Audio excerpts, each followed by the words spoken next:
তৃতীয় দিন শেষে ভারত বাংলাদেশকে 515 রানের টার্গেট ছুড়ে দেয়, যা তৃতীয় দিনেই বাংলাদেশ 4 উইকেট হারিয়ে 158 রান সংগ্রহ করে দিন শেষ করে।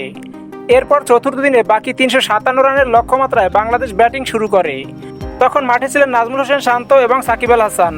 দুজনেই শুরুতে দেখে শুনে ব্যাটিং শুরু করে, কিন্তু তা বেশি সময় স্থায়ী হয়নি। বাংলাদেশকে দুর্বল পেয়ে একের পর এক দাপুটে বোলিং করে রোহিত শর্মার দল। রবিচন্দ্র অশ্বিনের বলে সাকিব 56 বলে 25 রান করে আউট হয়ে যান।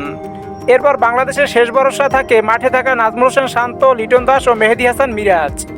কিন্তু শান্ত ভারতের বোলারদের একপাশ থেকে শাসন করে গেলেও দাঁড়াতে পারেনি আর কোনো ব্যাটসম্যান। সাকিব আউট হওয়ার পর লিটন ও মিরাজের দায়িত্বহীন ব্যাটিংয়ে বাংলাদেশের বড় ব্যবধানে হার। বাংলাদেশ দলের এমন দুর্বলতায় ভারত হেসে গেলে সহজেই জিতে যায়। লিটন দাস 10 বল মোকাবেলা করে মাত্র 1টি রান করেই আউট হয়।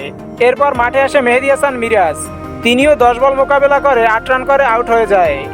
বাংলাদেশ দলের সবচেয়ে ব্যর্থতার জায়গা হলো সাকিব আউট হওয়ার পর চতুর্থ দিনে ব্যাটে 2 সংখ্যার স্কোর করতে পারেনি কোনো ব্যাটসম্যান। ভারতের বোলারদের সামনে সবাই করলেন দায়িত্বহীন ব্যাটিং।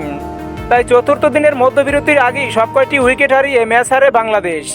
দুর্বল বাংলাদেশের বিপক্ষে 280 রানের বিশাল জয় পায় রোহিত শর্মারা। এই ম্যাচ তারা যেন হেসে খেলেই জয়লাভ করলো। সেই সাথে সৌরভ গাঙ্গুলির কথাই হলো সত্য, বলেছিলেন পাকিস্তানে পারলেও ভারতের মাটিতে পারবে না বাংলাদেশ। রীতিমতো দর্শকদেরও করলেন হতাশ।